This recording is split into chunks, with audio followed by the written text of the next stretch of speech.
Tuturuan ko nga pala kayo kung paano mag-check ng second-hand phone bago bumili. Yan, kailangan hindi siya bumibitaw. Pag may part na napuntahan tong application na hawak ko, tapos bumitaw siya, ibig sabihin, dun sa part na yun, tira yung touchscreen. So, ayan, ibig sabihin, goods po siya lahat. Kung gusto niyo pong ma-check yung camera, if meron siyang parang dark spot, tatakpan nyo lang po siya ng ganyan. Makikita nyo po kung meron siyang dark spot. Pag ganito, ibig sabihin, wala. So, goods yung camera niya. Pag sira naman yung Face ID, minsan po, pag pindot mo dito, nakalagay na failed po. Ibig sabihin, hindi gumagana yung Face ID. Sira yung Face ID. Or meron naman ganyan, pero pag tinapat mo siya sa mukha mo, hindi siya magbibilog. Ibig sabihin, sira din yung Face ID. So pagka ganito, ibig sabihin, ayan, working yan. Ayan. Tapos sa settings naman, kung paano nyo malaman kung replacement na yung phone, dito po, sa settings about, tapos etong model number. Pag letter M yung first letter, ibig sabihin, brand new siya ni-release ni Apple. Pagka letter N naman, ibig sabihin, replacement na siya, pero kay Apple din naman. Si Apple lang nag-replace. Pag letter F, yun yung tinatawag natin refurbished or hindi na original yung ibang parts. Bali, ang pag-check ng charging pin, check mo siyang ganyan. So, kailangan gagana siya. Tulad yan, gumana po. Hindi lang isang side yung i-check nyo po, kailangan baliktaran po yan. So, pag isang side lang yung gumagana, ibig sabihin, may part dun sa charging pin niya na sira.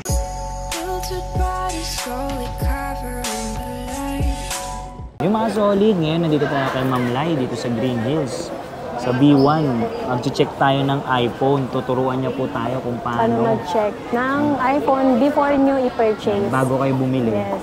Para makasiguro po kayo hindi kayo makakabili ng refurbished or ng may mga repair na. Para iwas scam. Yes po. Ma'am Lai, invite niyo naman po sila dito sa shop niyo. Yes po, pwede po pala kayo visit dito sa store namin. Still located pa din kami sa stall B1, second floor, Cellphone Changi, Green Hills Shopping Center po. Facebook page po. Facebook page po namin, Lai Gadgets. Meron ding IG, tsaka TikTok. Tapos open pala kami dito sa physical store namin, daily from 10 a.m. to 9 p.m. po.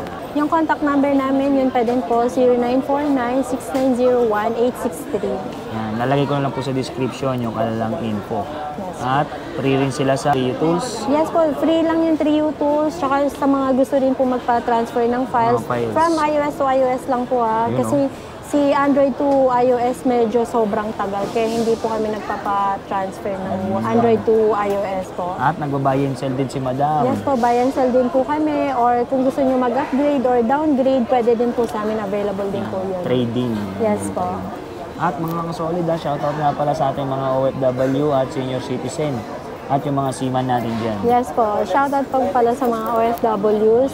Pag nag-visit po kayo dito and pag sinabi niyo po napanood niyo po kayo Solid Classic Bisikleta, matik po may discount and more freebies po.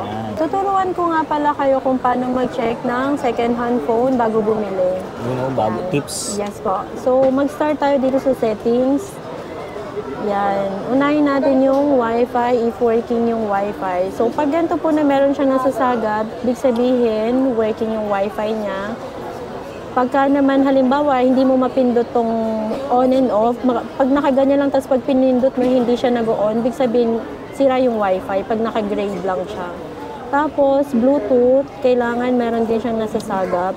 Kahit isa, dalawa, kasi bihira na rin naman yung gumagamit ng Bluetooth ngayon. Ayan, meron yan. So, good yun. Siya. Yes po.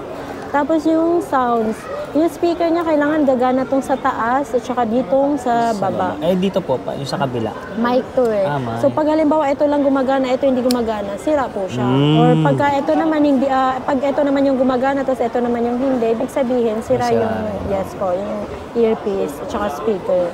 Tapos, yung Face ID, kailangan working yung Face ID. Pag sira naman yung Face ID, minsan po, pag pindot mo dito, nakalagay na failed po. Ibig sabihin, hindi gumagana yung Face ID. Sira yung Face ID. Or meron naman ganyan, pero pag tinapat mo siya sa mukha mo, hindi siya magbibilog. Ibig sabihin, sira din yung Face ID. So, pagka ganito, ibig sabihin, ayan, working yan. Ayan. Parang may iPhone no? Galing Ayan. Good. Working siya. Tapos, dito naman tayo sa keyboards. Kailangan gumagana lahat.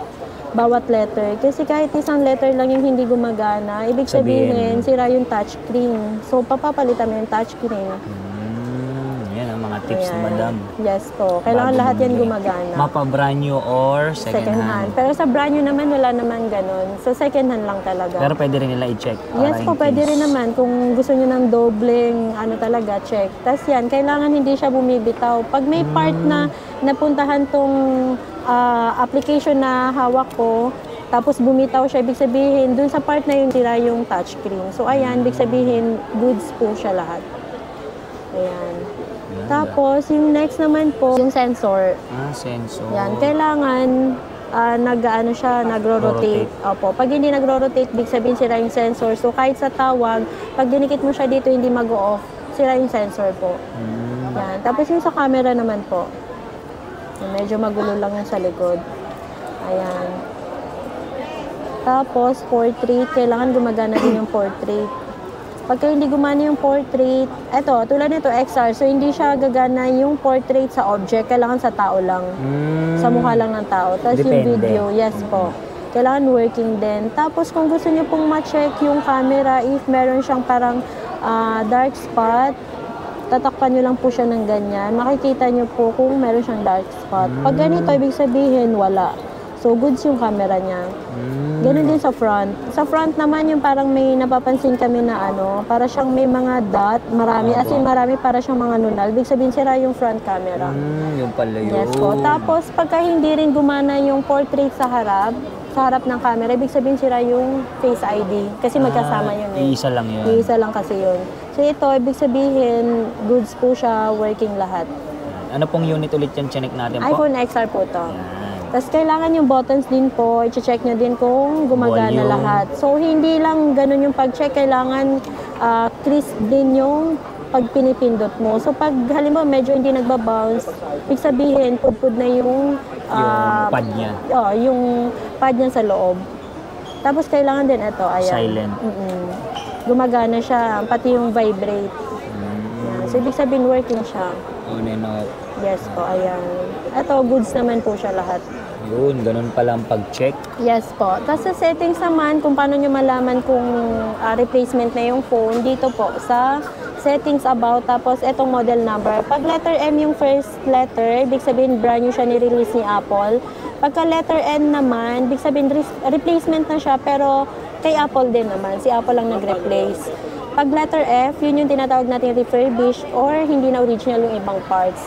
Pagka letter P naman, personalized. Yes po. Tapos po, tulad nito, kung gusto nyo din ma-check kung merong napalitan, eto, general, about, ayan.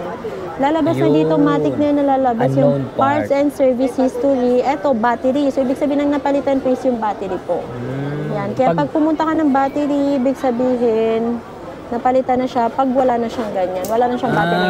Pag wala ng percent, nagsabihin napalitan na. Pero pag sa mismong iPhone po napapalit? Ang nakalagay po, genuine Apple part.